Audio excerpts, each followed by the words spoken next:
প্রিয় দর্শকবৃন্দ, আশা করি সবাই ভালো আছেন। আজ আপনাদের সাথে একটি খুবই গুরুত্বপূর্ণ বিষয় নিয়ে আলোচনা করব। বিশেষ করে গর্ভবতী মায়েরা বিষয়টি শুনলে খুবই উপকৃত হবেন এবং তার পরিবারের লোকজন যদি থেকে থাকেন বা গর্ভবতী কেউ থেকে থাকে তার পরিবারে, তারাও খুবই উপকৃত হবেন বিষয়টি শুনে। তো বিষয়টি হচ্ছে মূলত গর্ভাবস্থার ১ম ৩ মাস বা ফার্স্ট ট্রাইমেস্টার বা ১২ সপ্তাহের মধ্যে যে সমস্যাগুলো মায়েরা সবথেকে বেশি ভুগে থাকেন এবং এই সমস্যাগুলোর জন্য সবসময় উদ্বিগ্ন থাকেন, ডাক্তারের কাছে দৌড়াদৌড়ি করেন। তো সেই বিষয় সম্পর্কে আজ আপনাদের সাথে মূলত আলোচনা করব। ১ম এ আলোচনার শুরুতেই যে সমস্যায় ভুগে থাকেন সেই সমস্যাগুলো আগে বলে নিব এবং তারপরে আস্তে, আস্তে সেই সমস্যাগুলো আপনি কিভাবে নির্ণয় করবেন এবং নির্ণয় করে দ্রুত ডাক্তারের কাছে গিয়ে তার সমাধান করবেন। যেন কোনো ধরনের দুশ্চিন্তা বা উদ্বিগ্নতা কাজ না করে। এজন্য আপনাদের এই ভিডিওটি খুবই কার্যকারী হবে বলে আশা করছি। আপনারা সম্পূর্ণ ভিডিওটি দেখতে থাকুন। তো গর্ভাবস্থার ১ম ৩ মাস মায়েরা যে সমস্যায় ভুগে থাকেন তার মধ্যে ১ নম্বর যেটি বলব সেটি হচ্ছে অতিরিক্ত বমি, যেটাকে হাইপারমেসিস গ্রাভিডাম বলা হয়। এবং নাম্বার ২ যে সমস্যায় ভুগে থাকেন সেটি হচ্ছে আপনার একটোপিক প্রেগন্যান্সি। এবং নাম্বার ৩ যে সমস্যাটি রয়েছে সেটি হচ্ছে যে অ্যাবরশন বা মিসক্যারেজ। এবং নাম্বার ৪ যেটি বলবো সেটি হচ্ছে মোলার প্রেগন্যান্সি। এবং সর্বশেষ যে বিষয়টি নিয়ে আলোচনা করব সেটি হচ্ছে জেস্টেশনাল ডায়াবেটিস মেলাইটাস, যেটাকে মূলত বলা হয় গর্ভাবস্থায় ১ম ডায়াবেটিস যে ধরা পড়ে সেটাকে বলা হয়। তো এখন প্রত্যেকটি বিষয় আপনাদের সাথে আলোচনা করব। নাম্বার ১ এ যে কথাটি বলেছিলাম যে অতিরিক্ত বমি বা যেটাকে হাইপারমেসিস গ্রাভিডাম বলে, অর্থাৎ গর্ভাবস্থায় স্বাভাবিক বমি বা যে ধরনের বমি হয় ১ম ৩ মাস, এটি সবাই এই সমস্যায় ভুগে থাকেন। ৩ মাস পর থেকে এটি আস্তে, আস্তে কমতে থাকে। কিন্তু দেখা যাচ্ছে বমির পরিমাণ এত বেশি যে ওই মা তার দিনের যে সাধারণ কাজকর্ম রয়েছে সেটি নিজে করার ক্ষমতা হারিয়ে ফেলে। দিনের যে স্বাভাবিক কাজকর্ম থাকে সেটা করতে ব্যর্থ হন, তখন সেই পরিস্থিতিকে মূলত বলা হয় হাইপারমেসিস গ্রাভিডাম।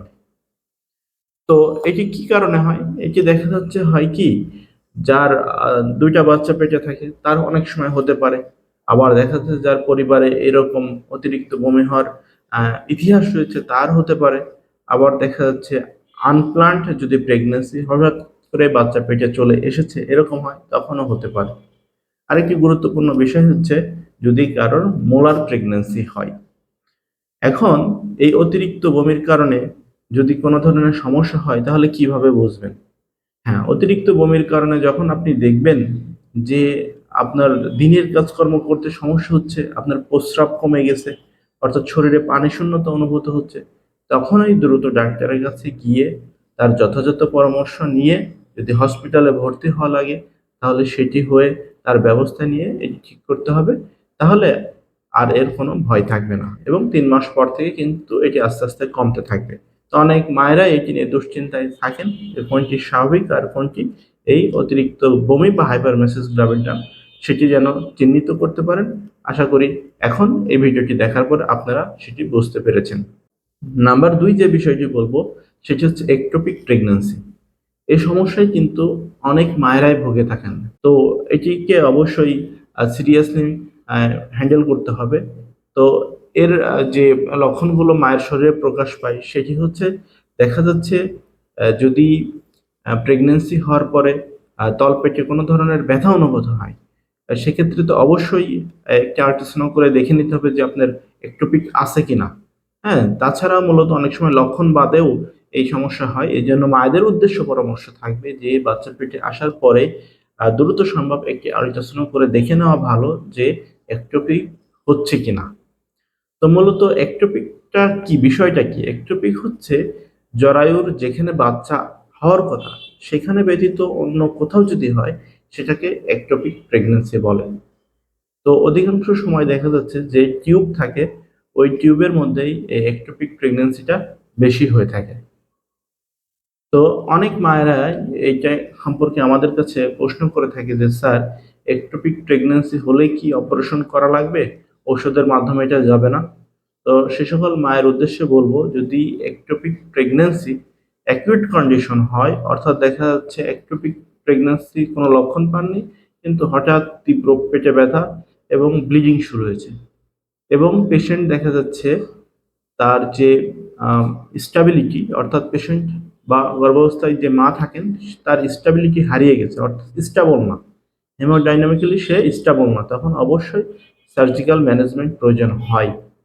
আর যদি দেখা যাচ্ছে মায়ের কোনো ধরনের ব্লিডিং বা পেটে ব্যথা নাই, কিন্তু আল্ট্রাসাউন্ড করে ধরা পড়েছে যে তার একটোপিক রয়েছে, তখন আপনাকে যে বিষয়গুলো খেয়াল করতে হবে, দেখতে হবে যে ওই ভ্রূণের যে আম, কতটুকু পরিমাণ রয়েছে। যদি 4 সেন্টিমিটারের কম হয়ে থাকে তাহলে অনেক সময় মেডিকেল ম্যানেজমেন্ট করা যায়, এবং বিটা এইচসিজি নামে একটি পরীক্ষা রয়েছে, সেই পরীক্ষায় যদি তার মাত্রা 1000-এর নিচে থাকে তখন কিন্তু সেটার মেডিকেল ম্যানেজমেন্ট করা যেতে পারে। আর যদি কোনো ধরনের, বলেই নিচ্ছি যে হেমোডাইনামিক্যালি যে স্টেবল সেটা থাকতে হবে, যদি না থাকে সেক্ষেত্রে তো অবশ্যই সার্জিক্যাল ম্যানেজমেন্ট করতে হবে। তো আশা করি বোঝাতে পেরেছি যে এই একটোপিক প্রেগন্যান্সি হলে কখন সার্জিক্যাল ম্যানেজমেন্ট করতে হবে এবং কখন মেডিকেল ম্যানেজমেন্ট করা যাবে। নাম্বার 3 যে বিষয়টি বলবো সেটি হচ্ছে অ্যাবর্শন বা মিসক্যারেজ। গর্ভাবস্থায় মায়েরা সব থেকে ভয় থাকে এই বিষয়টি নিয়ে যে কখন না বুঝি তার অ্যাবর্শন হয়ে যায়। তো গর্ভাবস্থায় যে অ্যাবর্শন হয় সেটাকে স্পন্টেনিয়াস অ্যাবর্শন বলে, এবং অনেক সময় মায়েরা আবার ইনডিউসড অ্যাবর্শন করে থাকেন কোনো ইস্যু থাকলে। তো এই স্পন্টেনিয়াস যে অ্যাবর্শন রয়েছে এটির মধ্যে মায়েরা বিভিন্ন ধরনের অ্যাবর্শনের সমস্যায় ভুগে থাকেন। যেমন দেখা যাচ্ছে কারোর ব্লিডিং হচ্ছে, কিন্তু এমন না ব্লিডিং যে বাচ্চাটা পুরোপুরি নষ্ট হয়ে যাবে, সেখান থেকে আবার বাচ্চাটাকে বাঁচিয়ে নিয়ে আসা যাবে, অর্থাৎ থ্রেটেন্ড অ্যাবর্শন। আবার দেখা যাচ্ছে এমন কোনো ধরনের অ্যাবর্শন রয়েছে যেখানে এমনভাবে ব্লিডিং হয়েছে ওই বাচ্চাকে বোঝা যাচ্ছে এটা আর থাকবে না, সেটাকে বলা হচ্ছে ইনএভিটেবল অ্যাবর্শন। আবার দেখা যাচ্ছে যে বাচ্চার অর্ধেক অংশ বের হয়ে গেছে, অর্ধেক অংশ রয়েছে, তো সেটাকে বলা হয় ইনকমপ্লিট অ্যাবর্শন। আবার দেখা যাচ্ছে মায়েরা আসে, ব্লিডিং হয়েছে, আল্ট্রাসাউন্ড করে দেখা যাচ্ছে কোনো অংশই নেই, ক্লিয়ার হয়ে গেছে, সেটাকে বলা হয় কমপ্লিট অ্যাবর্শন। আরো এক ধরনের অ্যাবর্শন রয়েছে যেটাকে বলা হয় মিসড অ্যাবর্শন। তো গর্ভাবস্থায় মূলত যদি কোনো মা কোনো ধরনের তলপেট ব্যথা, ব্লিডিং এরকম কোনো লক্ষণ দেখে থাকেন তাহলে সেক্ষেত্রে সময় ক্ষেপণ না করে ডাক্তারের সাথে পরামর্শ করে নেওয়াই ভালো যে কোনো ধরনের অ্যাবর্শন তার হচ্ছে কিনা। এবার 4 নম্বর যে বিষয়টি বলবো সেটি হচ্ছে মোলার প্রেগন্যান্সি, অর্থাৎ হার্ডিটিফর্ম মোল। যদি এটা হয় তাহলে দেখা যাচ্ছে মায়ের শরীরে প্রেগন্যান্সি হলে যে লক্ষণগুলো প্রকাশ পায় ঠিক সে ধরনের লক্ষণ প্রকাশ পায়, মা মনে করে সে গর্ভবতী হয়েছেন, কিন্তু দেখা যাচ্ছে তার স্বাভাবিক প্রেগন্যান্সি থেকে অতিরিক্ত বমি হয়, পেট ব্যথা করে, বিভিন্ন ধরনের সমস্যা প্রথম থেকেই হতে থাকে। তো এরকম হলে অবশ্যই আল্ট্রাসাউন্ড করে দেখে নেওয়া উচিত যে তার আসলে প্রেগন্যান্সি ঠিক আছে কিনা, না এ ধরনের মোলার প্রেগন্যান্সি হয়েছে। যদি মোলার প্রেগন্যান্সি হয় তাহলে সেক্ষেত্রে ওই প্রেগন্যান্সি রাখা যাবে না, মাকে কোনো কিছু না ভেবে সেটাকে নষ্ট করে ফেলতে হবে। এবং সর্বশেষ যে বিষয়টি বলবো, গর্ভাবস্থায় প্রথম 3 মাসে অনেক মায়েরাই এই সমস্যায় ভুগে থাকে যেটাকে বলা হয় জেস্টেশনাল ডায়াবেটিস মেলাইটাস, অর্থাৎ গর্ভাবস্থায় সে ইয়াং হোক বা বয়স বেশি হোক, প্রথম দেখা যাচ্ছে তার ধরা পড়তেছে যে তার হচ্ছে ডায়াবেটিস। তো গর্ভাবস্থায় যে সকল মায়েদের এরকম ডায়াবেটিস ধরা পড়ে তাদের ভিতরে যে লক্ষণগুলো প্রকাশ পায় সেগুলো কারণে মা অনেক দুর্বলতা অনুভব করে, এবং দেখা যাচ্ছে এই ডায়াবেটিস যদি ঠিকভাবে চিকিৎসা না করা হয় তাহলে মায়ের এবং বাচ্চার, বিশেষ করে বাচ্চার অনেক ধরনের ক্ষতি হতে পারে, বিশেষ করে কনজেনিটাল অ্যানোমালি হতে পারে। তাই অবশ্যই গর্ভাবস্থার প্রথম 3 মাসের মধ্যেই ডায়াবেটিস চেক আপ করে নেওয়া উচিত। তো মূলত গর্ভাবস্থায় এই বিষয়গুলোই সবথেকে গুরুত্বপূর্ণ যে মায়েরা এই সমস্যাগুলোই ভুগতে পারেন। তাই প্রত্যেকটি বিষয় আপনাদের সাথে তুলে ধরার চেষ্টা করেছি।